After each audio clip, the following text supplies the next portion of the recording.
Wah, sudah ada 18 orang ya.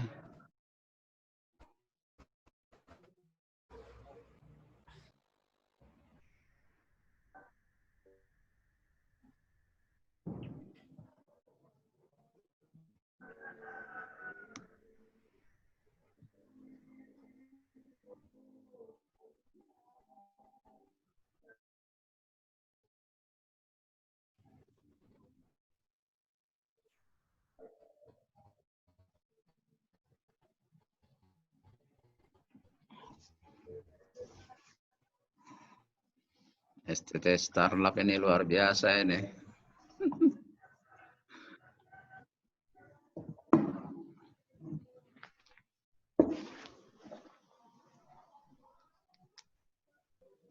Ada wartawan juga nih. Kawan pasan betul.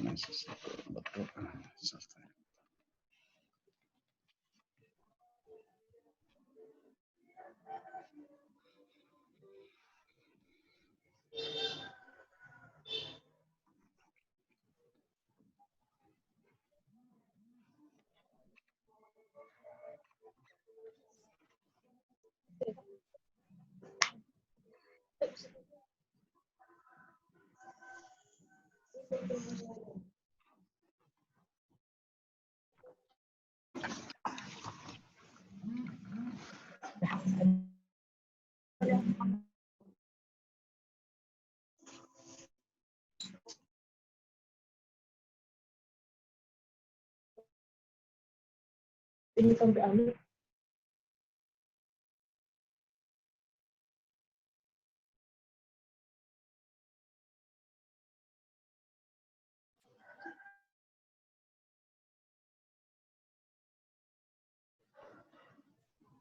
Lorong. Ada lorongnya.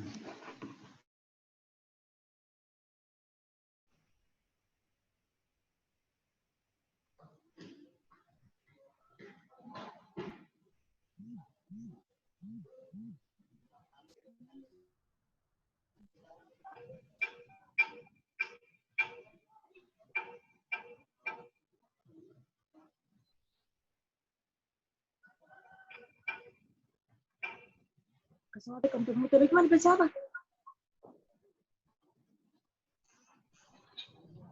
Sini. Semua deh. Nanti ada. Ya.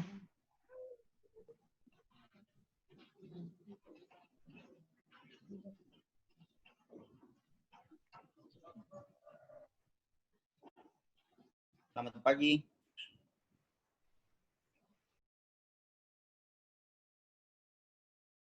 Selamat pagi semuanya. Selamat pagi, Abang Pera. Selamat pagi Pak. Pak siapa nih? Pak Adi Putra. Sudah sering dengar nama sih, cuma belum pernah ketemu mungkin. Pak Adi Putra yang mana ini? Alumni Setia bukan ya? Ya, alumni Setia, Pak. Sama lah, kita Setia juga. Ya. Jadi Angkatan? saya lulus S1 itu di tahun 2008. Wah, sudah senior banget dong. Saya tahun 2000 ya. Bapak lebih senior. Saya tahun 2000 ya. Iya. Berarti sudah nggak sempat kenal ya? Iya, makanya hanya pernah dengar nama, lihat nama, cuman belum pernah ketemu. Nah, ketemu di sinilah. Iya, makanya. Halo. Sekarang di Bandung, Pak ya? Iya, di Bandung. Oke. Selamat pagi. Udah lama saya di Bandung, 18 tahun, 19 tahun. Moderator sip suara. Narasumber.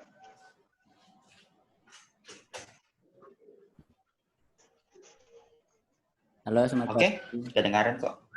Pak Adi, kedengaran suaranya Pak? Kedengaran. Pak Asmat. Ya.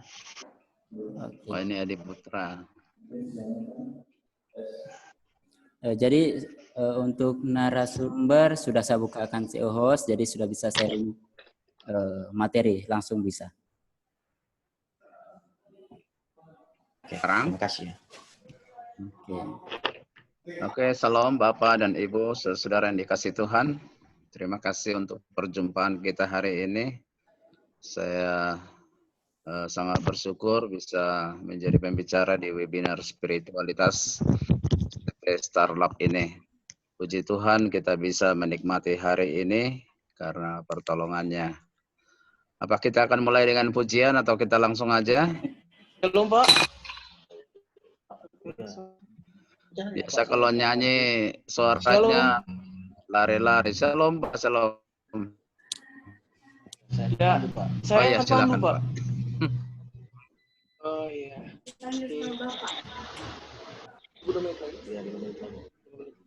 Ya, kita tunggu dulu 5 menit lagi 10 ya. menit juga nggak apa-apa.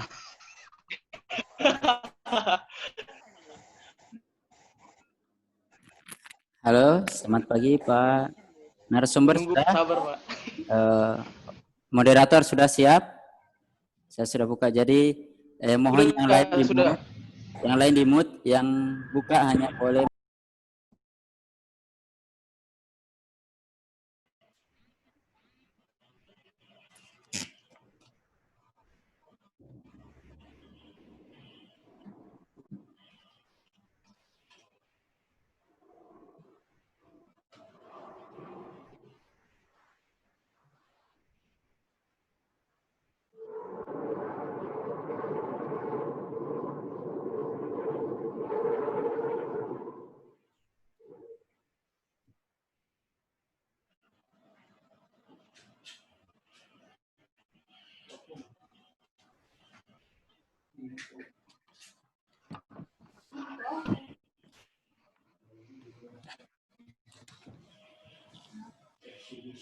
Ada Every Kanduro. Dari Nias ini ya.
Selamat pagi dan shalom.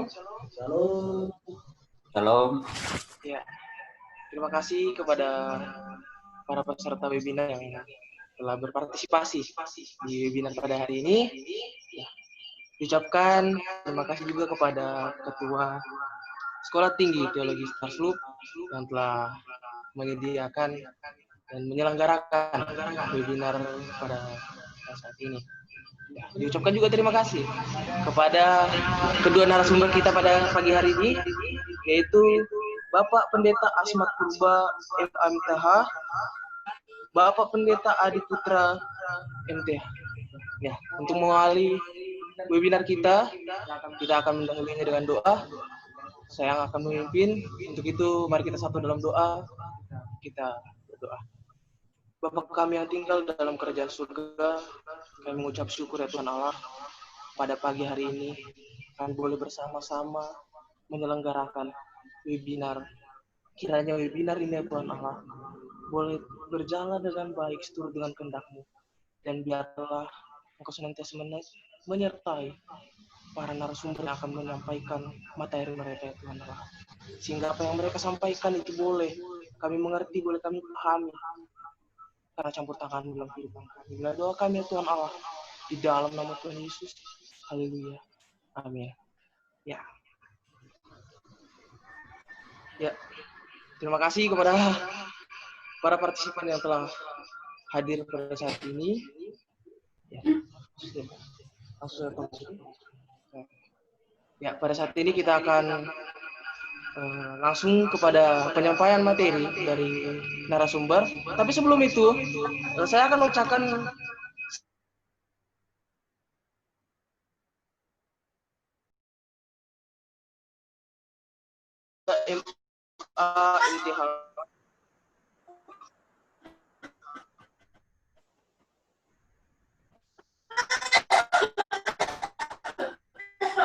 beliau tidak bisa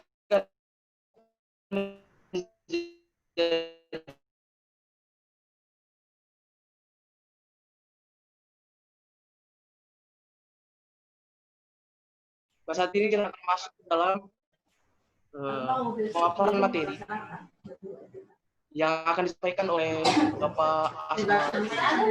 Pada Bapak dipersilakan. Ya, terima kasih banyak untuk kesempatan yang diberikan untuk menyampaikan. Itu suara-suara dimatikan dulu. Mohon para peserta untuk memut. Ya. Besok nggak usah sarapan nah. Iya deh. Yang ditanya siapa? Silakan Pak.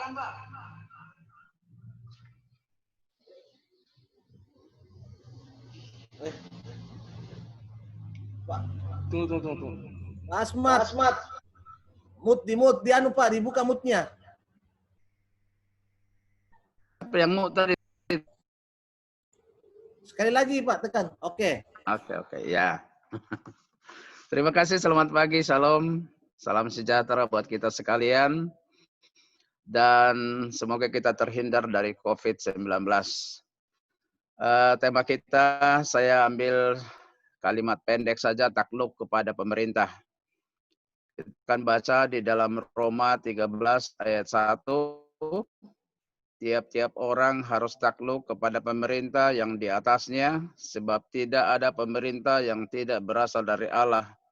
Dan pemerintah yang ada ditetapkan oleh Allah. Makna takluk di dalam KBBI adalah mengaku kalah dan mengakui kekuasaan pihak yang dianggap menang, menyerah. Contohnya, Pangeran Diponegoro tidak mentakluk kepada penjajah. Allah memerintahkan orang Kristen untuk taat kepada pemerintah, karena pemerintah merupakan lembaga yang didirikan dan ditetapkan oleh Allah. Allah telah mendirikan pemerintah karena di dunia yang cemar ini, kita memerlukan pembatasan tertentu untuk melindungi kita dari kekacauan dan pelanggaran hukum yang menjadi akibat wajar dari dosa. Yang pertama kita lihat pemerintah sipil. Sebagaimana halnya seluruh kehidupan ini berada di bawah hukum Allah. Yang kedua, Allah telah menetapkan pemerintah sebagai pelaksana keadilan, membatasi kejahatan dengan menghukum pelaku kesalahan, dan melindungi yang baik di dalam masyarakat. Yang ketiga, Paulus menggambarkan pemerintah sebagaimana seharusnya. Pada saat pemerintah meninggalkan fungsinya yang semestinya, ia tidak lagi berasal dari Allah atau bekerja menurut maksudnya. Misalnya pada saat pemerintah menuntut sesuatu yang bertentangan dengan firman Allah, orang Kristen harus menaati Allah daripada manusia. Kisah Rasul 5 ayat 29. Juga kita lihat di Daniel pasal 3 ayat 16 sampai 18. dan pasal 6 ayat 7 sampai 11 di mana Daniel dan kawan-kawan disuruh menyembah patung dan mereka tidak mau karena bertentangan dengan firman Tuhan.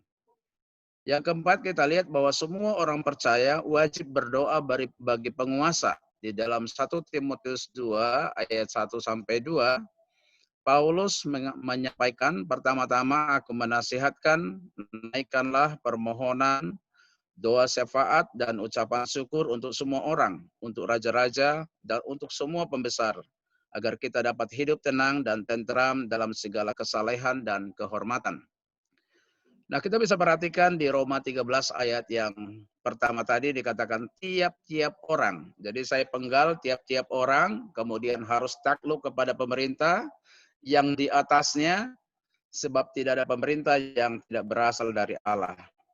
Nah, dalam ayat ini Paulus memberi perintah yang jelas bahwa kita harus takluk kepada, dan dia menyebut dasar teologis bagi pemerintah tersebut, yaitu bahwa tidak ada pemerintah yang tidak berasal dari Allah. Nah, sisa bagian ini kita lihat di dalam Roma 13 ayat 2 sampai ayat ke-7. Firman Tuhan berbunyi, saya akan baca kita, atau setiap orang harus takluk kepada pemerintahnya, sebab tidak ada yang tidak berasal dari Allah. Pemerintah yang ada ditetapkan oleh Allah. Sebab itu harapan Allah, dan siapa yang melakukannya akan mendatangkan hukuman atas dirinya. Sebab jika seorang berbuat baik, ia tidak usah takut kepada pemerintah, hanya jika ia berbuat jahat. Maukah kamu hidup tanpa takut terhadap pemerintah? Perbuatlah apa yang baik, dan kamu akan beroleh pujian daripadanya. Karena pemerintah adalah hamba Allah untuk kebaikanmu. Tetapi jika engkau berbuat jahat, takutlah akan dia, karena tidak percuma pemerintah menyandang pedang. Pemerintah adalah hamba Allah untuk membalaskan murka Allah atas mereka yang berbuat jahat. Sebab itu perlu kita menaklukkan diri, bukan saja oleh karena kemurkaan Allah, tetapi juga oleh karena suara hati kita. Itulah juga sebabnya maka kamu membayar pajak, karena mereka yang mengurus hal itu adalah pelayan-pelayan Allah. Bayarlah kepada semua orang apa yang harus kamu bayar, pajak kepada orang yang berhak menerima pajak, cukai kepada orang yang berhak menerima cukai, rasa takut kepada orang yang berhak menerima rasa takut, dan hormat kepada orang yang berhak menerima hormat. Jadi kita melihat di sini ada 3 kebenaran yang diajarkan melalui perikop ini. Yang pertama adalah kekuasaan adalah anugerah Allah. Pemerintah berasal dari Allah dan ditetapkan oleh Allah. Roma 13 ayat 1. Nah, kita harus takluk kepada penguasa sebab mereka adalah mewakili Allah. Nah, ini harus digarisbawahi. Bila menghadapi penguasa, kita tidak sekadar berurusan dengan manusia yang sederajat, tetapi secara tidak langsung kita sedang berurusan dengan Tuhan. Bahwa keberadaan pemerintah berdasar pada ketetapan Allah, adalah kepercayaan pada orang bahwa orang atau golongan tertentu merupakan keturunan dewa. Bukan juga kepercayaan pada kesaktian seseorang yang dianggap telah menerima wahyu. Dasarnya bukan juga kekerasan senjata atau kemauan rakyat semata-mata. Persoalannya adalah yang duduk dalam pemerintahan seharusnya adalah orang-orang yang pantas, yang mengusahakan kesejahteraan rakyat atau masyarakat. Namun kenyataannya tidak ada pemerintahan yang baik. Pemerintah dipilih oleh manusia dari kelompok tertentu, dan ada rekayasa politik di dalamnya, sehingga terpilihlah orang-orang yang tidak layak, yang mengusahakan kepentingan sendiri atau kebutuhan keluarganya. Kita mungkin bertanya, bagaimana menghadapi pemerintahan yang seperti ini? Apakah Allah menetapkan pemerintahan yang begini? Ternyata ini bukanlah masalah zaman ini saja. Orang Roma, termasuk Paulus, juga mengalami pemerintahan yang tidak kalah buruknya. Tetapi dalam suratnya Paulus menggunakan kalimat imperatif. Dikatakan harus, seakan-akan untuk orang Kristen tidak ada pilihan. Tuhan mengizinkan berjalannya pemerintahan yang kurang baik supaya orang Kristen dapat menunjukkan perannya lebih baik di dalam doa dan tindakan. Kebenaran bahwa pemerintah berasal dan ditetapkan oleh Allah tidak bisa direvisi, sehingga kita harus tetap hormat kepada mereka. Ini memang sebuah misteri Allah. Dari satu sisi, Allah menetapkan pemerintahan dan meminta kita taat dan hormat. Di sisi lain, ini hilang nih.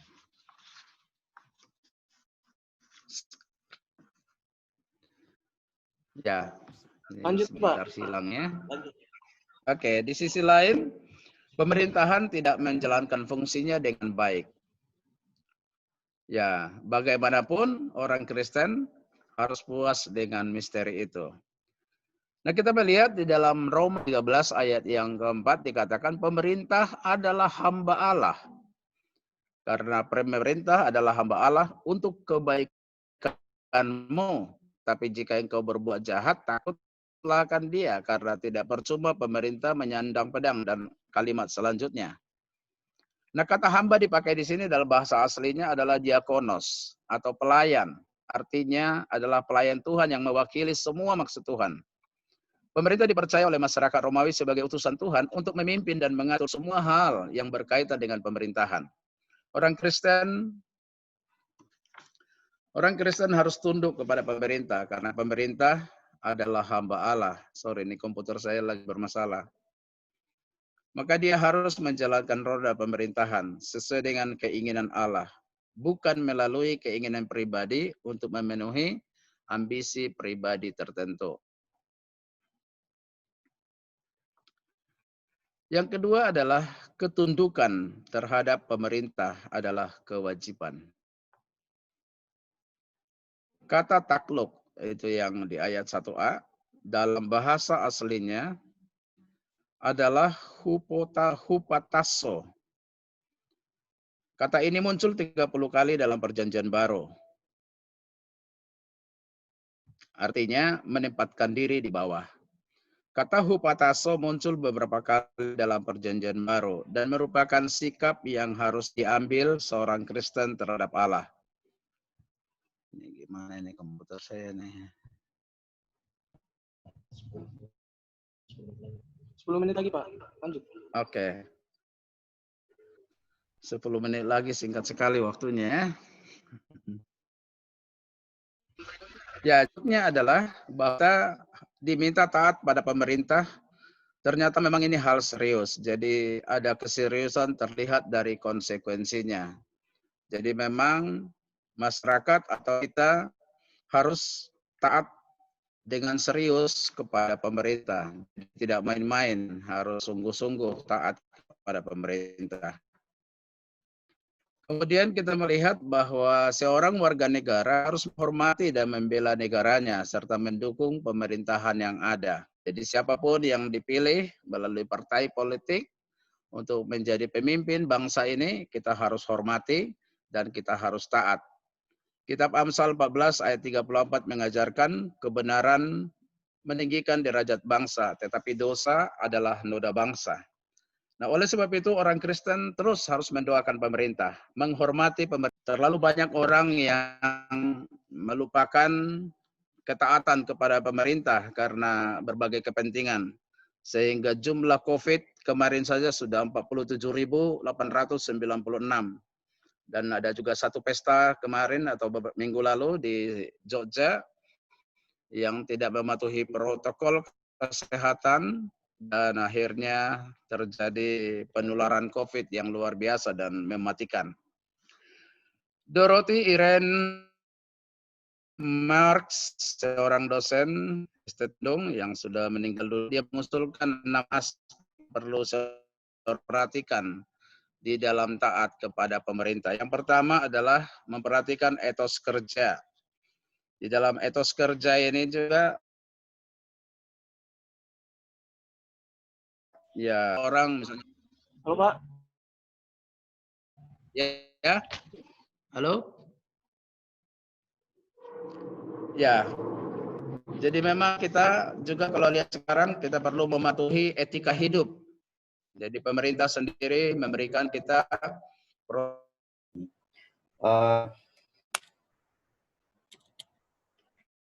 saya coba mengutip apa yang dikemukakan oleh Manfred Brauch dalam tulisannya. Dia katakan bahwa Roma 13 ayat 1 Roma 13 ayat 1 itu memfokuskan pembahasannya kepada ketegangan antara individu dan masyarakat secara umum dalam kaitan dengan masalah ketaatan dan ketidaktaatan. Jadi masalah ketaatan dan ketidaktaatan,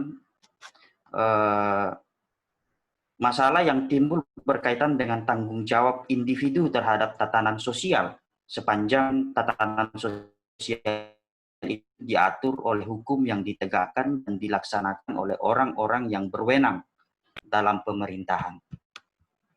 Dalam pemerintahannya. Nah, itu pendapat dari Manfred Brauch. Kemudian kalau kita lihat apa yang dikatakan oleh seorang ahli perjanjian baru juga, yaitu Douglas Moo, dia katakan bahwa bagian ini sangat cocok dengan baik dalam konteks ketaatan kepada pemerintah adalah bagian dari apa yang baik, yang berkenan, dan yang sempurna yang telah diluiskan oleh Paulus dan merupakan pula sebuah contoh melakukan apa yang baik bagi semua orang. Nah, dua pendapat ini sebenarnya cenderung memiliki perbedaan. Kalau Manfred Brauch seolah-olah dia mau mengatakan bahwa ketaatan itu berkondisi. Berkondisi dalam arti bahwa kalau pemerintah bisa melakukan tugasnya dengan baik, maka ya kita bisa taat. Sedangkan bagi Douglas Moo justru melihat ini dalam suatu bingkai bahwa ketaatan kepada pemerintah itu merupakan bagian dari melakukan apa yang baik, apa yang berkenan, dan apa yang sempurna di hadapan Allah. Nah, tentu pemahaman itu juga muncul dalam pasal 12, Roma pasal 12 ayat 17b yang berbicara bahwa apa yang baik bagi semua orang itu harus kita lakukan sebagai orang Kristen. Nah, dengan demikian kita bisa melihat bahwa Roma 13 ayat 1 memang berbicara tentang relasi antara gereja dengan pemerintah, di mana dalam konteks ini Paulus menasihatkan gereja untuk senantiasa menaati pemerintah yang sah. Menaati pemerintah yang sah. Itu menurut pemahaman kita pada ayat ini. Akan tetapi ada pokok masalah yang perlu kita perhatikan. Saya catat di situ ada kira-kira 3. Lalu bagaimana dengan pemerintah yang tidak takut Tuhan? Maka kita harus tetap tunduk, taat, dan mengakuinya sebagai pemerintah yang sah. Mungkin itu pertanyaan yang pertama. Yang kedua, bagaimana dengan pemerintah yang diraih dengan proses pemilu yang curang? Apakah kita juga harus tetap menaatinya? Dan yang ketiga, bagaimana dengan pemerintah yang memang melakukan satu tindakan atau kebijakan diskriminatif terhadap gereja? Apakah kita juga harus tetap tunduk atau menaati pemerintah seperti itu?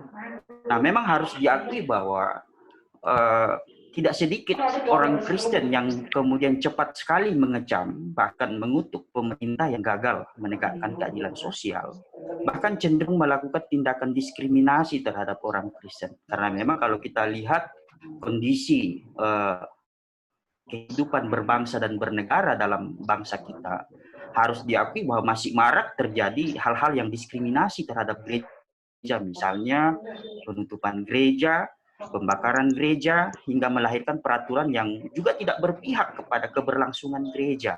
Nah, contoh-contoh ini kadang-kadang membuat kita seolah-olah akan bersikap negatif atau menolak atau bahkan melawan pemerintah. Nah, ada hal yang menarik sebenarnya kalau kita baca dalam Kisah Para Rasul pasal 17 ayat 6 sampai 7. Di mana gereja mula-mula, khususnya para rasul, justru dicap sebagai orang-orang yang telah mengacaukan dunia dan bahkan bertindak melawan ketetapan-ketetapan kaisar karena mereka mengatakan bahwa ada seorang raja lain. Nah, maksud mereka di sini adalah Yesus. Nah, kalau kita memperhatikan bagian ini, Kisah Para Rasul ini, sebenarnya bisa juga kita kemudian memahami, bukankah ini merupakan bentuk ketidaktaatan gereja kepada pemerintah yang sah. Bahkan kalau kita baca bagian lain dalam perjanjian baru, misalnya dalam Wahyu 13, ayat Wahyu 13 kemudian Wahyu 18 juga, di mana dalam Wahyu 13 mendeskripsikan tentang pemerintah sebagai binatang yang menentang tujuan Allah. Kalau dalam ayat pasal 18 dijelaskan tentang kejatuhan Babel modern yang dirusak oleh kekayaan, materialisme, dan ketidakadilan. Nah, mungkin masalah-masalah ini yang akan mengganggu pikiran kita ketika kita membahas Roma 13 ayat 1 ini. Karena seperti yang pembicara pertama tadi kemukakan juga, bahwa realitanya bahwa seringkali kita melihat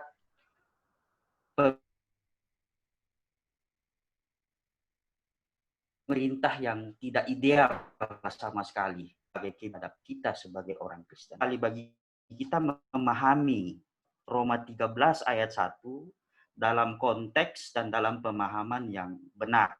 Oleh karena itu, pertama-tama kita harus perlu memperhatikan konteks Roma 13 ayat 1 ini.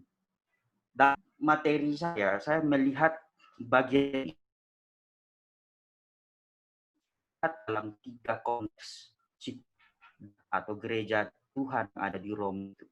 Situasi itu mereka sedang dalam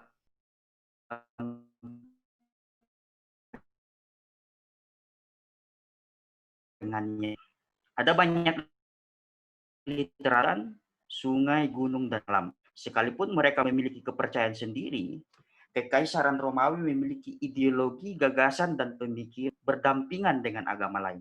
Bahkan bukan hanya itu berdampingan, mereka bahkan besar bagi keberlangsungan Kekaisaran Romawi.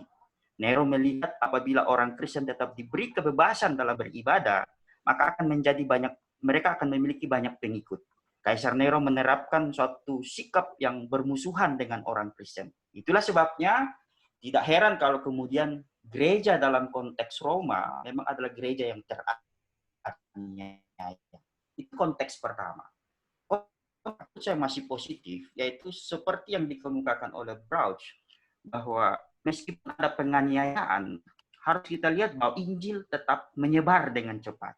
Brauch mengatakan kita harus membaca nasihat-nasihat ini berdasarkan konteks aktivitas penginjilan Paulus yang berlangsung di dalam sebuah dunia di mana hukum dan peraturan Romawi telah menciptakan kedamaian dan tata tertib secara relatif. Artinya bahwa meskipun kondisinya seperti itu, Injil masih bisa diberitakan. Nah, konteks ketiga yaitu adanya hasutan untuk melawan pemerintah. Douglas Moo mengatakan Paulus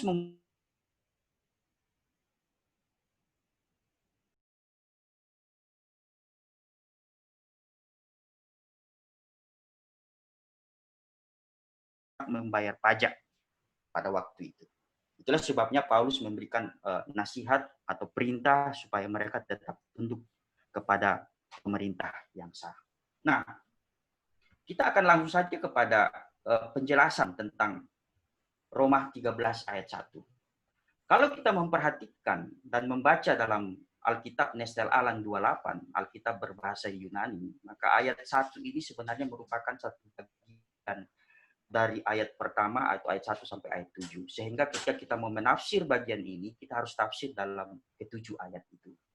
Jadi yang perlu diperhatikan bahwa ayat 1 bagian A itu merupakan perintah. Perintah itu berisi tunduk pada pemerintah.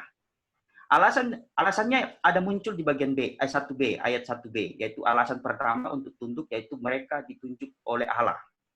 Kemudian ayat 2 itu adalah konsekuensi, kalau menolak otoritas, yaitu akan ada penghakiman dari Allah.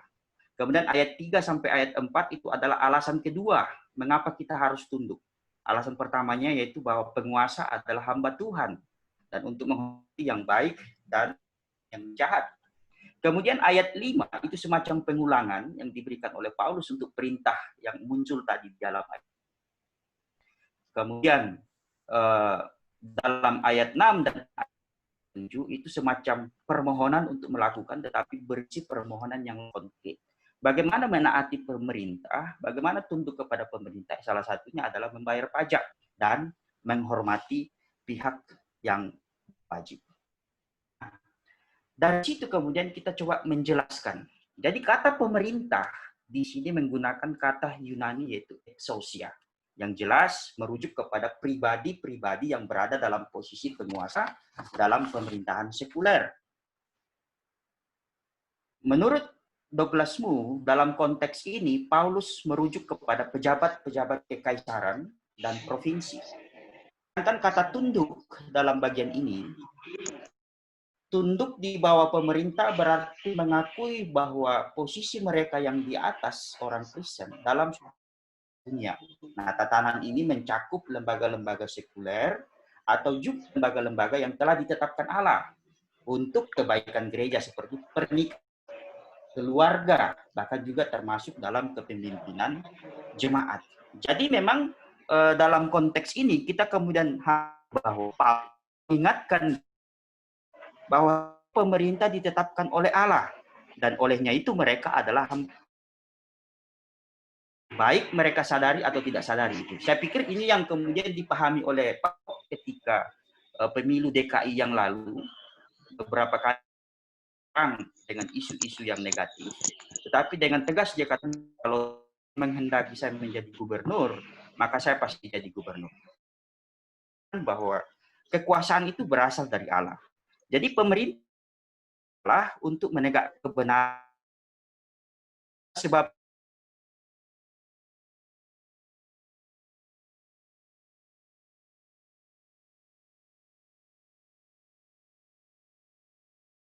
kepada pemerintah bukan karena kita takut dapat hukuman, melainkan kita harus mengakui Allah berdiri di belakang pemerintah dan menghindari untuk melakukan hal-hal yang merusak hati nurani. Memang kemudian ada 3 pandangan variatif di situ. 3 pandangan variatif. Pandangan variatif pertama yang mengatakan bahwa ini Paulus sedang memerintahkan kita untuk taat kepada pemerintah hanya apabila pemerintah dapat melakukan misi seperti oleh Allah. Akan tetapi menurut saya dalam konteks ini sama sekali tidak menyinggung ketaatan yang berkondisi seperti itu. Variatif yang kedua yaitu ada yang mengatakan bahwa Paulus mungkin membatasi diri hanya pada satu situasi langsung yaitu komunitas orang Kristen di Roma. Lagi bahwa konteks ini, nah kalau kita baca satu frasa, tiap-tiap orang mengindikasikan bahwa ayat ini sifatnya universal, tidak hanya dibatasi kepada komunitas yang ada di Roma. Nah, sedangkan variatif ketiga, yaitu bahwa ada yang beranggapan bahwa takluk di bawah pemerintah dalam konteks ini hanya berarti mengakui kedudukan pemerintah sesuai dengan hukum di dalam hierarki hubungan-hubungan yang ditetapkan oleh Allah, suatu tatanan yang di puncaknya adalah Allah. Itulah sebabnya ketika pemerintah mengambil alih tempatnya secara ilegal dan memerintahkan kita melakukan sesuatu yang berlawanan dengan Allah, maka kita bebas atau bahkan mungkin ya menurut saya juga kita tidak berkewajiban untuk taat ketika pemerintah itu memerintahkan kita melakukan sesuatu yang memang berlawanan dengan perintah Allah. Hanya saja sekali lagi saya mau katakan bahwa dalam konteks ini tidak begitu tepat. Kalau kita punya pemahaman seperti itu berarti kita kemudian memperlemah arti dari kata takluk atau menaklukkan dalam konteks ini. Nah, itulah sebabnya menurut analisis perikop ini, bahwa memang Paulus hanya memberikan perintah untuk taat tunduk kepada pemerintah, supaya tujuan di dalam dunia. Apakah tujuan Allah itu dalam dunia? Tujuan Allah adalah supaya kehidupan manusia dalam masyarakat menjadi kehidupan yang harmonis, penuh damai dan senantiasa tertib. Karena kehidupan dalam masyarakat akan menjadi kacau balau apabila tidak ada hukum dan tidak ada pemerintah yang mengaturnya. Nah, itulah sebabnya sebagai catatan kecil bagi kita, apabila pemerintah tidak melakukan tujuan Allah ini, maka kita juga tidak punya hak untuk melawan, memberontak, atau bahkan bertindak makar. Karena memang Alkitab tidak pernah mengajarkan hal itu kepada kita. Biarkanlah Allah yang menghukum mereka, karena memang tugas kita hanyalah mungkin sekali kita bisa memberikan masukan, memberikan kritik sebagai warga negara yang baik. Karena harus kita akui seperti yang dikatakan bahwa tidak ada begini. Lebih baik pemerintah yang buruk daripada tidak ada pemerintah. Alkitab dan ini saya akan memberi contoh secara singkat, yaitu kisah yang dalam Matius pasal 22 ayat 15 sampai 22, paralel dalam Markus dan juga dalam Lukas. Jadi kisah ini bermula ketika orang Farisi berniat mencobai Yesus bersama-sama dengan orang-orang Herodias dan bertanya, membayar pajak kepada atau tidak. Yesus respon mereka dengan membayar pajak. Kemudian Yesus memperlihatkan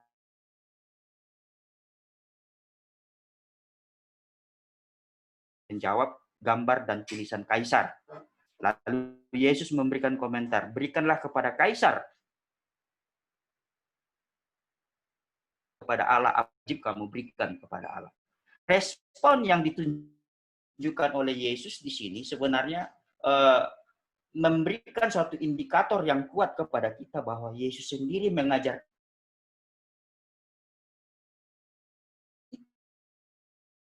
itulah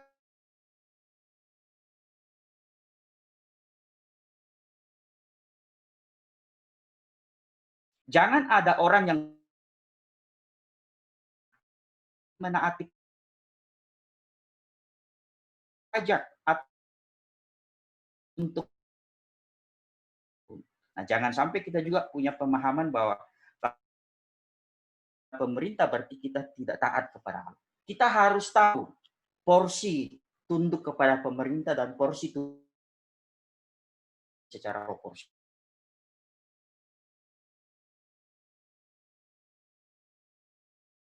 Seperti yang dikembangkan oleh Petrus, surat 1 Petrus 12 sampai 14. Ini juga sangat identik dengan Roma 13 ayat 1. Karena di situ muncul ungkapan kata lembaga pemerintah, kemudian ada satu kata krisis. Saya akan memberikan satu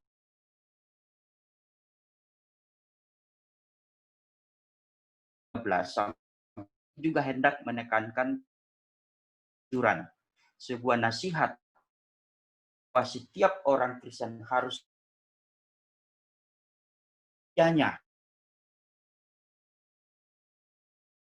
kita akan coba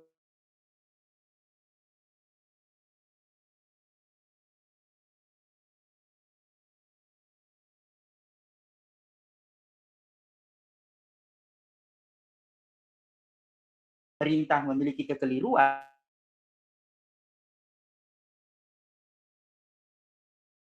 kemasukan, tetapi kita harus kemukakan itu secara elegan.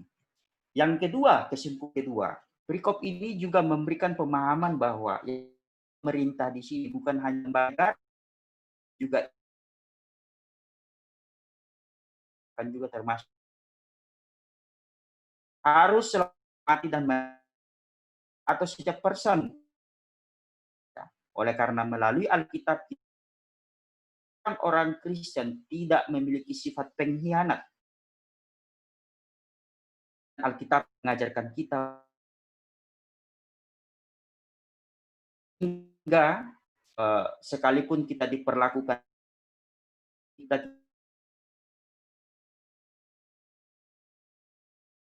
bangsa dan negara termasuk pemerintah bahwa menaati dan taat kepada pemerintah penting dan harus dilakukan, namun juga jangan merendahkan kita kepada Allah. Nah, pesan terakhir dari saya untuk semua peserta webinar kali ini, apabila nanti saudara-saudara kemudian diperlukan melayani di bidang politik, apakah sudah anggota dewan, menjadi bupati, menjadi wali kota, menjadi gubernur, ingat tugas kalian adalah menegakkan kebenaran dan menghukum kejahatan. Jadi tugas kalian menegakkan kebenaran dan menghukum kejahatan. Dan ingat, kalian adalah wakil Allah di dunia, bukan hanya wakil partai politik. Oleh karena itu, setiap kebijakan, setiap peraturan, setiap undang-undang yang kalian ciptakan harusnya berpihak kepada semua manusia. Karena semua manusia sebenarnya tadi dalam 1 Petrus pasal 2 itu sebenarnya berbicara bagaimana kita menghormati tunduk kepada sesama kita, manusia yang adalah ciptaan Allah. Sekian dan terima kasih. Baik, dan terima kasih kepada Bapak Pendeta yang telah mengungkapkan materinya. Tuhan Yesus memberkati. Ya, pada saat ini saya buka sesi tanya jawab. Nah, sesi pertama ini akan saya persilakan 2 orang sumber kita kepada para peserta yang ingin bertanya.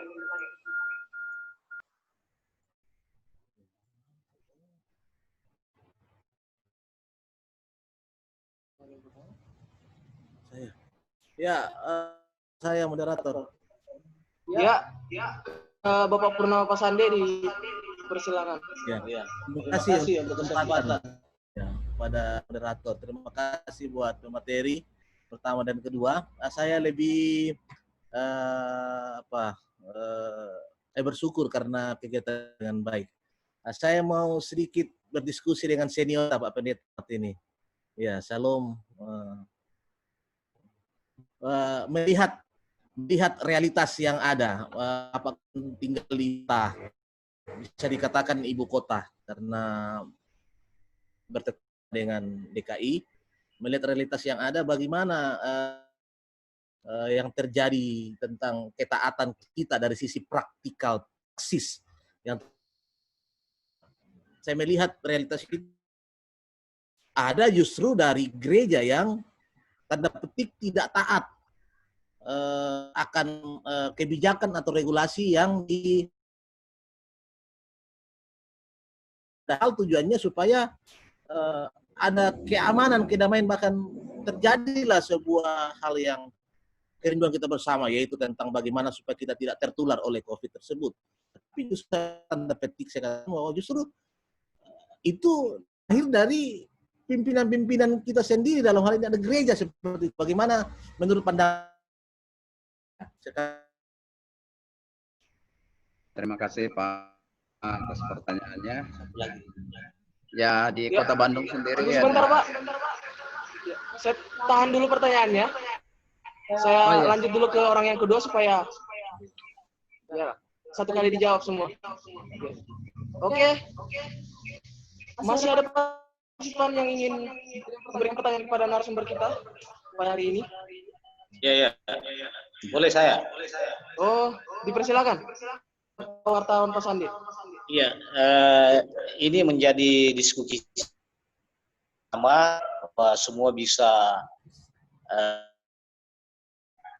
saya sambung tadi dari adinda saya, Bapak Purnama Pasande, terkait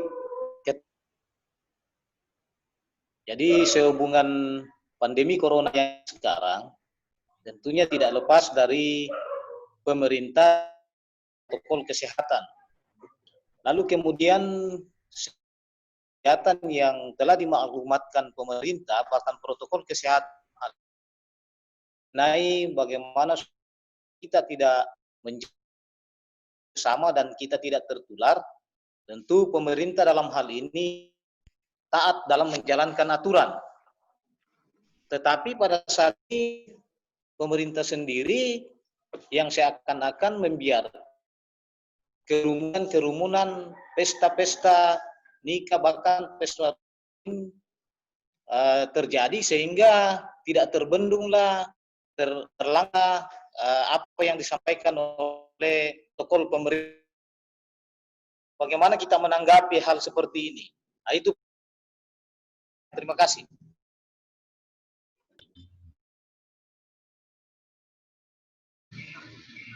Langsung kepada ya, terima kasih menjawab pertanyaan dari Untuk Bapak Fernando. Persilakan. ada gereja ya justru melakukan kegiatan yang sifatnya ramai dan mengundang banyak orang. Dan lalu kemudian ada penularan.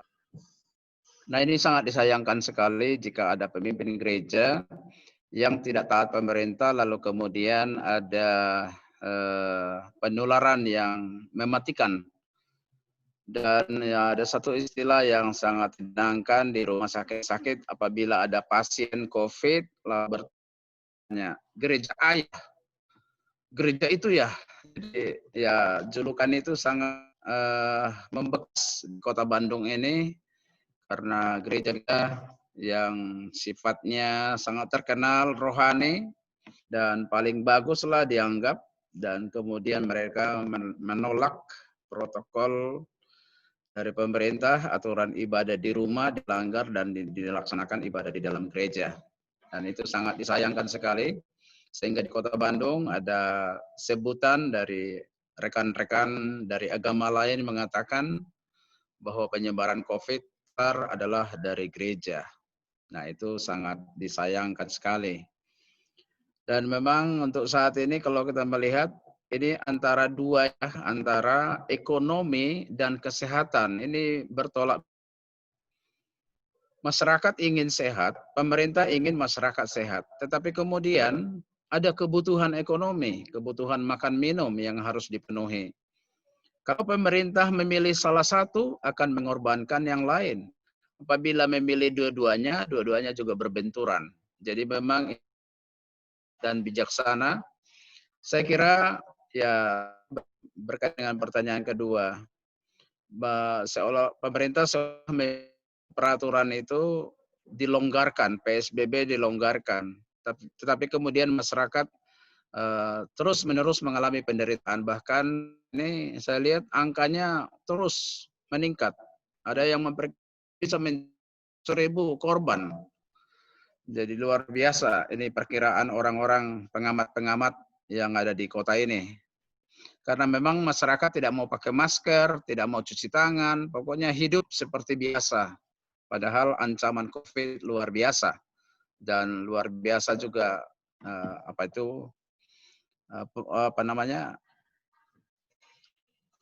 menjangkiti orang-orang, dan orang-orang tidak peduli akan hal itu. Jadi saya kira seandainya saya jadi pemerintah, saya bingung juga antara ekonomi dan kesehatan. Mana kita pilih, mana yang mau didahulukan? Kesehatan tapi tidak makan. Jadi orang bilang kita akan meninggal di rumah karena tidak makan. Atau kita akan selalu stay at home, tidak melakukan kegiatan, tetapi bagaimana kebutuhan?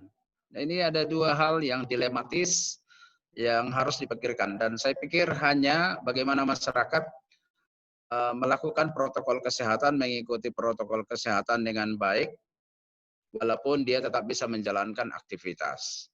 Saya kira itu jawaban dari saya untuk pertanyaan yang kedua. Terima kasih. Oke, diucapkan terima kasih kepada Bapak Asmat Purba. Diucapkan terima kasih juga kepada Bapak Purnama serta Bapak wartawan yang telah memberikan pertanyaan. Nah, lanjut. Jika masih ada yang ingin bertanya, dipersilakan.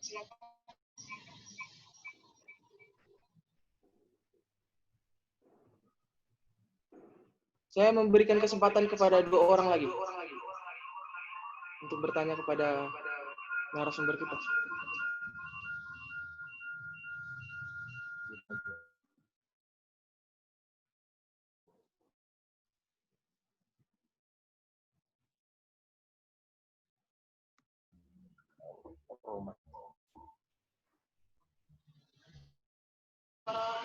Partisipan? Ya, jika ada, saya ingin bertanya kepada Pak Adi. Boleh lebih menjelaskan lagi tentang konteks Roma 13 ayat 1 ini, Pak? Terima kasih.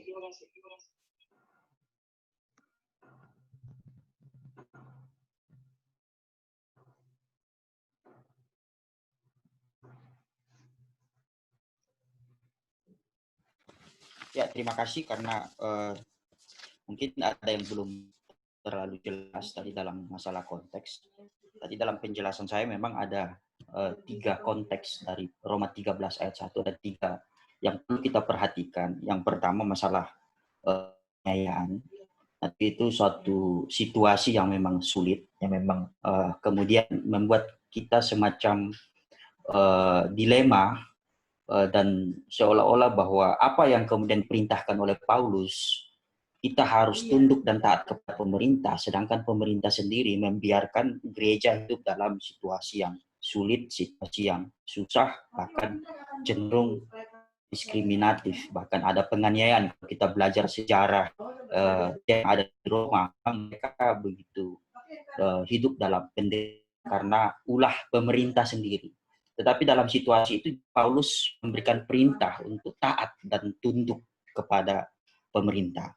Kedua, konteks bahwa Paulus melihat meskipun ada penderitaan, ada penganiayaan, tapi Injil masih bisa disebarkan. Injil masih bisa diberitakan. Bahkan sebanyak orang yang kemudian menjadi pengikut Kristus. Nah, itulah sebabnya ini seperti sisi positif dari penderitaan atau dari penganiayaan atau situasi waktu itu.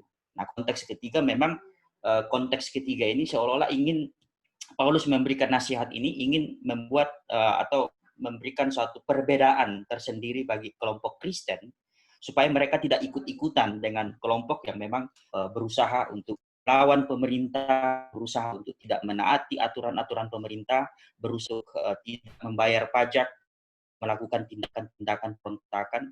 Nah, Paulus ingin supaya orang-orang Kristen tetap memperlihatkan siapa mereka, orang-orang yang sudah taat Tuhan, sebagai orang-orang yang sudah hidup dan orang-orang yang memang sudah diutus masuk ke dalam dunia untuk menjadi agen Yesus. Nah, itulah sebabnya bagi saya ketika orang Kristen memahami tapi juga meskipun kita hidup di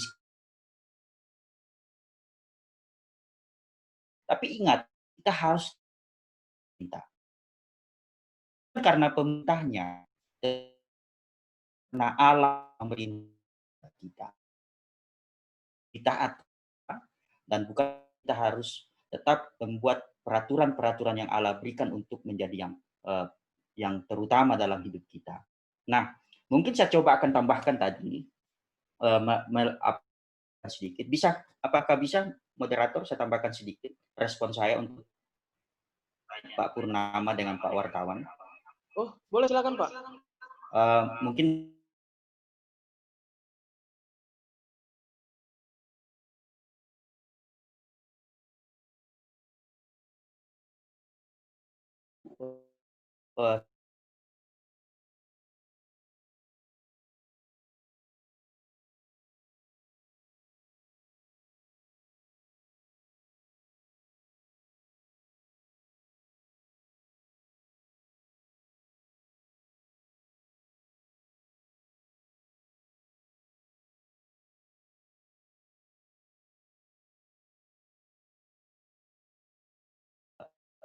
mendiskriminasi gereja atau orang-orang Islam bisa beribadah di masjid, orang-orang Kristen bisa, kan tidak ada peraturan seperti itu. Semua secara universal, semua beragama juga diperlakukan lebih utuh. Ya, ucapkan terima kasih kepada Bapak Adi yang telah menjawab pertanyaan. Ya, dipersilakan kepada para peserta webinar yang hadir di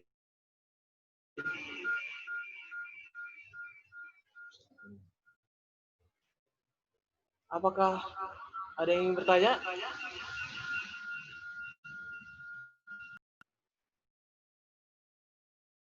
Ya,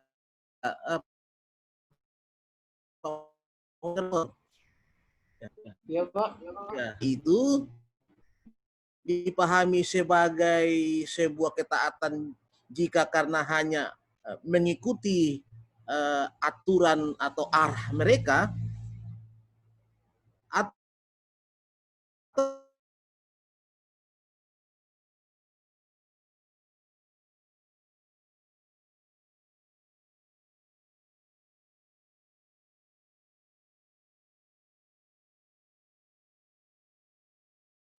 ketaatan, atau penundukan dalam ketaatan ini seperti bagaimana menurut dua narasumber ini? Silakan Pak Asmat, saya itu Pak Pendeta.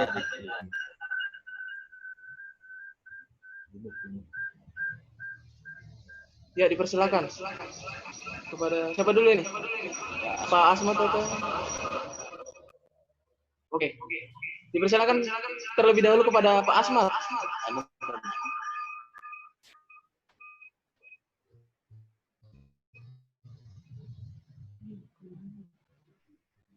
Ya, terima kasih untuk pertanyaannya, Pak Purnama. Saya kira ketaatan yang dimaksud adalah seperti firman Tuhan tadi, kebijakan-kebijakan pemerintah yang dikeluarkan. Memang ada yang bisa diberi masukan, ada juga yang kita yang pasti bahwa kritik kepada pemerintah menurut saya bukan bentuk sebuah pembangkangan. Justru pemerintah perlu diberikan masukan apabila pemerintah melakukan kebijakan-kebijakan yang salah. Karena pemerintah adalah manusia, juga terbatas sama seperti kita. Jadi memang kita ini tidak boleh diam seandainya ada kebijakan yang bertentangan dengan firman Tuhan.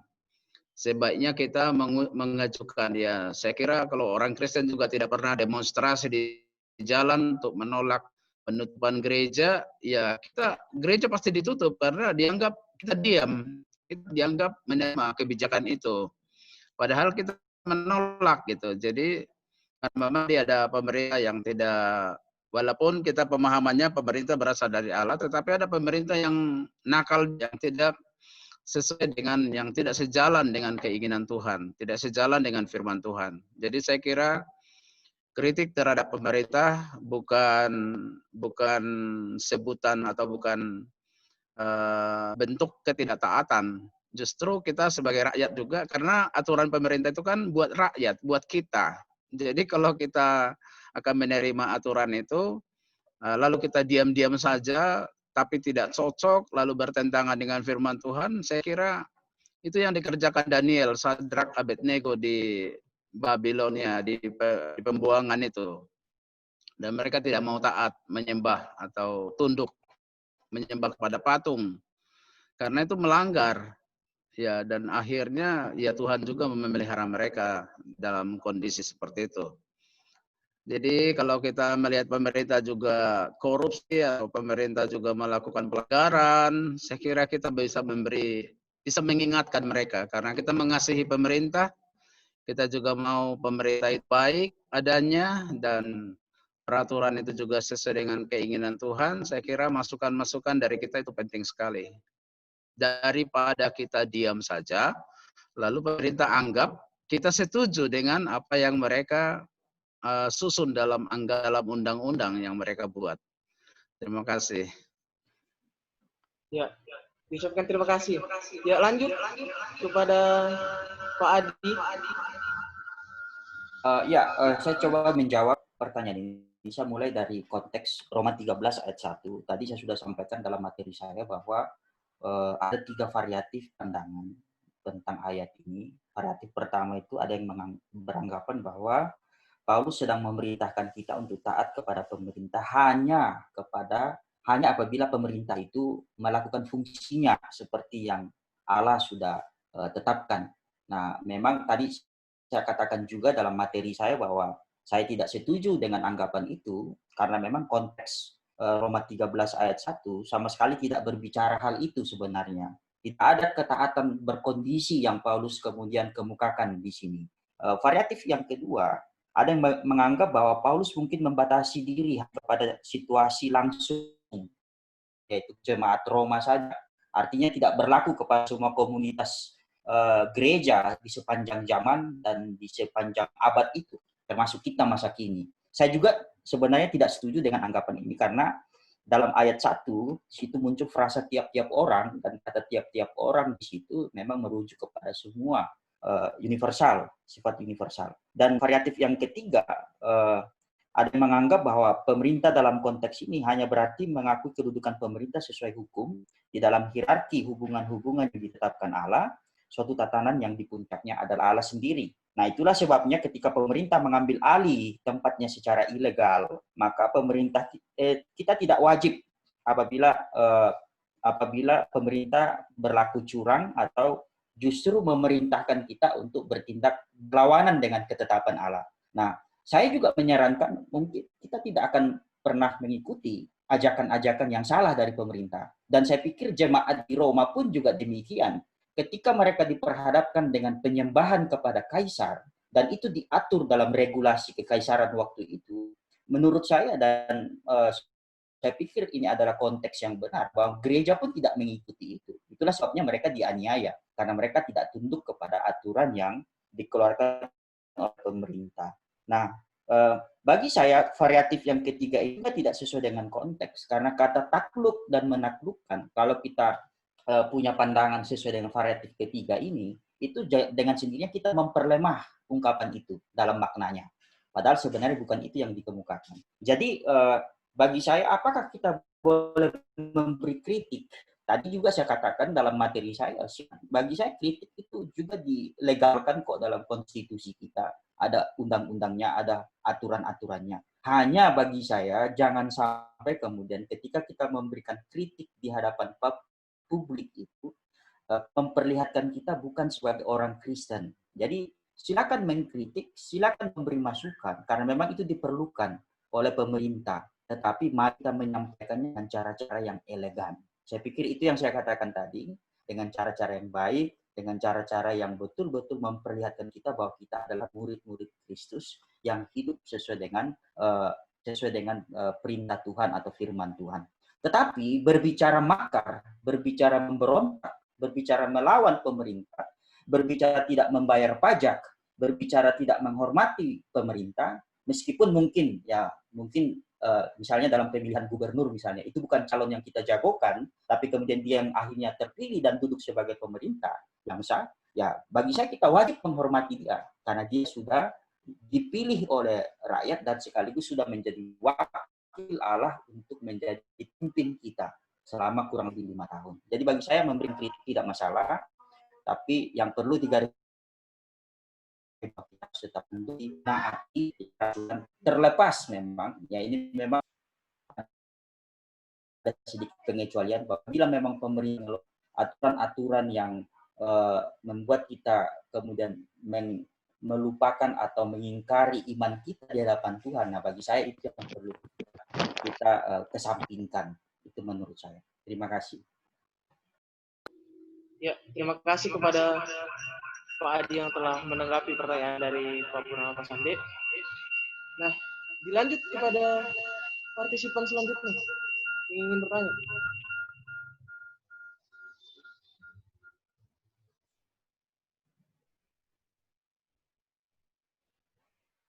Mungkin jika tidak ingin bertanya langsung boleh menulis pertanyaannya di grup chat room meeting ini.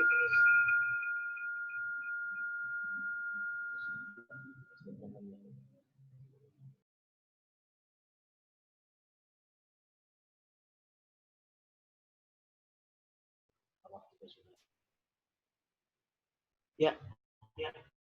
Jika tidak ada lagi pertanyaan, berhubung waktu juga sudah menunjukkan waktu webinar kita akan berakhir, saya persilakan kepada kedua narasumber untuk closing statement. Masing-masing 2 menit ya Pak. Dimulai dari Pak Adi dulu deh. Oke, mungkin saya tidak akan sampai 2 menit dalam memberikan closing statement saya. Saya kembali mau menyampaikan pesan saya tadi kepada semua peserta webinar bahwa apabila nanti saudara dipercayakan oleh Tuhan melayani dalam bidang politik, karena kita tidak tahu. Jangan pikir kalian sekolah di STT tidak bisa menjadi anggota dewan, bisa saja. Nah, pesan saya bahwa ingat, tegakkan keadilan, tegakkan kebenaran. Setiap regulasi yang kalian hasilkan, kalian ciptakan, harusnya berpihak kepada semua pihak, semua masyarakat. Jangan pernah bertindak diskriminatif kepada rakyat, kepada masyarakat. Karena ingat, kalian bukan hanya wakil partai politik di parlemen atau di pemerintahan, tapi kalian adalah wakil Allah. Tunjukkan integritas saudara sebagai pemimpin yang betul-betul berpegang kepada firman Tuhan dan hidup sesuai firman Tuhan, sehingga setiap kebijakan kalian itu akan memberikan pengaruh yang signifikan, akan berdampak kepada masyarakat luas, sehingga membuat saudara menjadi pemimpin yang akan senantiasa dikenal atau dikenal oleh masyarakat, bahkan sampai ke generasi seterusnya. Itu saja dari saya sebagai closing statement. Jadi Roma 13 ayat 1 mengajarkan kita untuk tunduk takluk kepada pemerintah, tidak berkondisi, tetapi betul-betul tunduk bukan karena pemerintahnya, tetapi karena Allah. Terima kasih. Ya, dipersilakan kepada Pak Asmat Purba. Closing statement. Oke, gereja dan negara merupakan dua institusi yang berbeda, namun keduanya memiliki hubungan yang erat. Jemaat gereja sekaligus adalah warga negara. Oleh karena itu, seharusnya terbina hubungan yang baik antara gereja dan negara. Setiap individu dalam gereja wajib tunduk kepada negara, namun pemerintah menjalankan roda pemerintahan sebagai wakil Allah yang dengan hikmat melindungi dan mengusahakan kebaikan warga negara. Maka kita sebagai warga negara, marilah kita terus mendoakan pemerintah kita, pemerintah pusat, pemerintah provinsi, pemerintah daerah, RT RW, kita doakan mereka agar mereka sejahtera dan memimpin dengan hikmat yang dari Tuhan. Tuhan Yesus memberkati. Ya. Diucapkan terima kasih kepada kedua narasumber kita pada hari ini yang telah memaparkan materi. Tuhan Yesus memberkati, dan terima kasih juga kepada para peserta webinar yang telah berpartisipasi. Biarlah apa yang telah disampaikan oleh para narasumber itu boleh menjadi bekal kita bersama. Nah, pada saat ini kita akan menutup webinar kita dan akan ditutup dengan doa. Saya meminta kesediaan dari Bapak Asmat Purba untuk memimpin kita dalam doa. Ya, mari kita berdoa. Bapa yang baik, di kesempatan yang indah ini kami boleh membahas bersama-sama tentang firman Tuhan dengan topik takluk kepada pemerintah. Banyak pelajaran yang kami petik dari apa yang kami sajikan dan juga hamba-Mu Pak Ade Putra. Kami bersyukur ya Tuhan untuk kami bisa menguraikan secara luas dan dalam materi yang penting ini, karena kami sebagai warga negara perlu menyuarakan kepada jemaat, kepada orang lain tentang bagaimana menghormati, menaati pemerintah di musim pandemi COVID ini. Kiranya Engkau melindungi bangsa kami ya Tuhan, jauhkan kami dari virus corona ini, dan saat ini jumlah penderita semakin banyak. Kami berdoa supaya Tuhan memberikan kesehatan bagi umat-Mu, baik dari agama manapun yang ada dalam bangsa ini. Kami berdoa untuk pemimpin kami, presiden kami, wakil presiden, para DPR, MPR, para menteri, gubernur, bupati, para kepala kecamatan dan juga para kepala desa, ketua RT RW. Tuhan Engkau memberkati mereka, melindungi mereka di dalam tugas dan tanggung jawab mereka, di dalam mengemban tugas negara. Biarlah mereka memikirkan apa yang terbaik bagi masyarakat, dan mereka tidak menjadi korupsi untuk menguntungkan diri mereka sendiri. Biarlah bangsa kami menjadi bangsa yang makmur, dan para pemimpin kami hormat kepada Tuhan, takut akan Tuhan, dan mereka bisa menjalankan roda pemerintahan dengan baik dan sesuai dengan Undang-Undang Dasar 45 dan Pancasila. Kami mohon berkatilah peserta webinar pagi hari ini, supaya kami juga semakin diperlengkapi dan diberi hikmat sebagai calon-calon sarjana, sebagai hamba-hamba Tuhan. Kami juga bisa membawa diri di tengah-tengah bangsa ini dan memberikan kontribusi yang baik dan benar bagi bangsa kami. Kiranya Tuhan dimuliakan di seluruh hidup kami. Dalam nama Yesus Kristus kami berdoa. Dan kami juga teringat STT Starlup yang kau memberkati Pak Purnama Pasande dan juga para dosen yang mengampu mata kuliah dan juga para mahasiswa. Engkau memberkati kampus ini menjadi hormat dan kemuliaan nama Tuhan, terutama pelebaran kerajaan Allah di tengah Indonesia ini. Terpujilah Engkau Bapa, dalam nama Yesus kami berdoa dan bersyukur. Amin. Terima kasih kepada Bapak Asmat Purba yang telah memimpin kita dalam doa.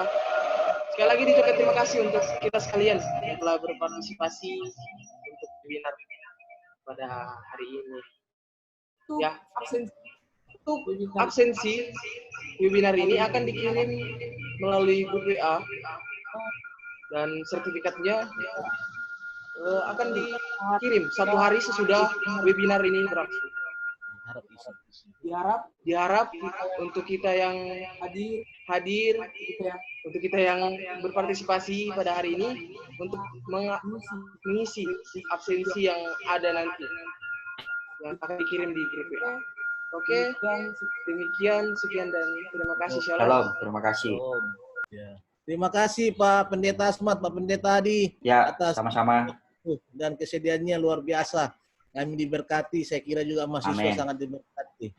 Asmat membawa dari sisi praksisnya, praktikalnya, dan Pak Adi membahas dari sisi biblikanya. Ini saya kira 3 SKS ini buat mahasiswa ini. Ya, makasih Pak Asmat. Terima kasih Pak Edi. Ya, Kalau ada webinar begini, ini mendadak sekali nih. Harus kita tapi mantap Starlup, mantap. harus dipersiapkan lama-lama. Ini seperti ditodong buru-buru ini. Terima kasih banyak Pak Ya, untuk materinya. ya, makasih moderator. Semangat Pak Judiar. Para peserta yang ada, terima kasih banyak ini dari mana-mana semua ini. Iya. Luar biasa ini. Wajah-wajah baru. Ada dari Starlup, tapi ada wajah-wajah baru ini. Ya, terima kasih Pak. Sama-sama. Terima kasih semua. Terima kasih. Terima kasih. Untuk STT Starlup, jangan lupa bahwa ini dicatat dan dirangkumkan kedua materi ini untuk dijadikan masukan kepada dosen untuk jadi nilai supaya ada manfaatnya, begitu ya. Terima kasih Pak Ketua. Siap. Ya. Ya, Pak Pak Rastamar, terima kasih. Saya lihat mahasiswanya ini diwajibkan kayaknya ini. Wajib untuk mata kuliah Bapak. Wah, luar biasa memang Pak Ketua Rastamar Soe ini. Harus itu Pak. Apalagi aturan menteri sekarang, perkuliahan kita di semester berikut ini harus sistem daring. Iya begitu. Pak. Jadi memang wajib. Saya kira dalam konteks pendidik disesuaikan dengan konteks masing-masing. Bagi saya 60 daring 4 kali, tapi dilihat situasi kondisinya dengan memperhatikan protokol kesehatan yang dianjurkan oleh pemerintah. Siap Pak Ketua. Sangat bermanfaat juga bagi kami Staka Soe juga Pak ini. Iya. Bagaimana Soe, aman Pak dari COVID? Zona hijau atau zona merah? Sekarang sudah kembali hijau Pak. Syukurlah. Iya. Iya. Bagaimana Starlup? Aman? Aman, terkendali Pak, aman. Kalau Pak Ketua ada ini pasti aman ini.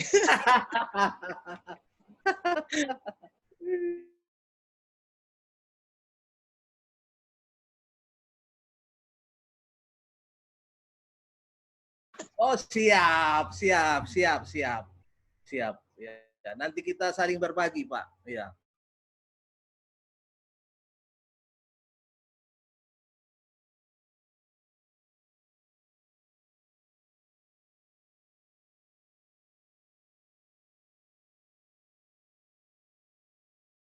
Kurang semangat. Ya, sama-sama. Kure semangat. Oh, ternyata orang Medan juga bisa sebut kure semangat ya. Falak kita, solata. Falak kita soldomi. Soldomi. Apa kareba? Iya, kareba melo. Oke. Jadi perkuliahan Starlab ini, Starlab sudah online terus ya, daring ya? Selama terjadi pandemi, maka semua diarahkan daring, Pak. Syukur kita sudah punya aplikasi e-learning, jadi itu sangat membantu sekali. Walaupun memang e-learningnya masih katakanlah belum terlalu maksimal, tetapi setidaknya itu menolong, seperti itu. Padahal di sana tidak ada COVID ya, Pak ya? Ada, Pak. Ada di sini, Pak. Kena. Ada. Oh, ada. Iya. Ada, hanya karena memang kami jalanin dengan sukacita. Sekalipun itu ada, tapi jalan dengan sukacita jadi nampaknya segar-segar terus. Asal jangan Jodier kena.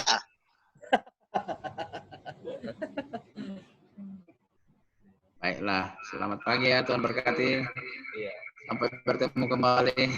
Ya, Terima kasih semua ya. shalom untuk kita. Terima kasih. Oh iya, tambahan.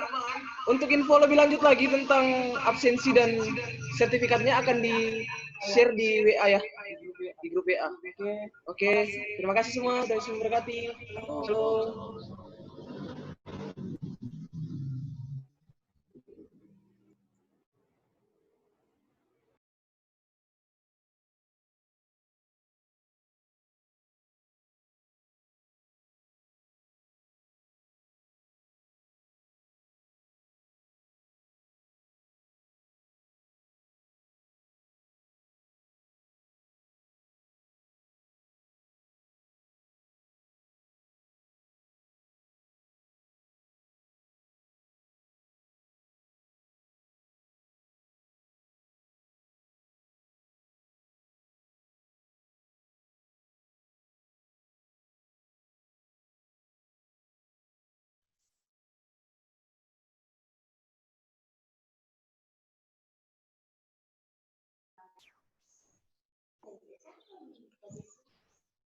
Hostnya sudah bisa keluar.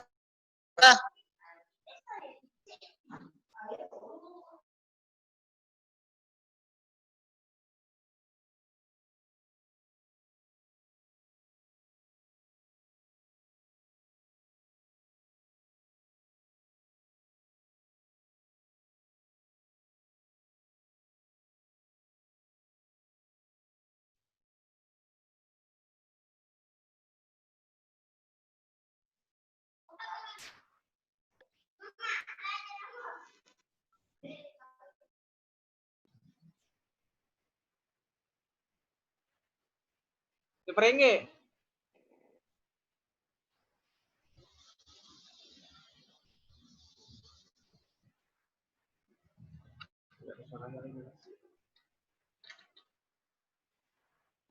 Pak Jodier sudah bisa keluar.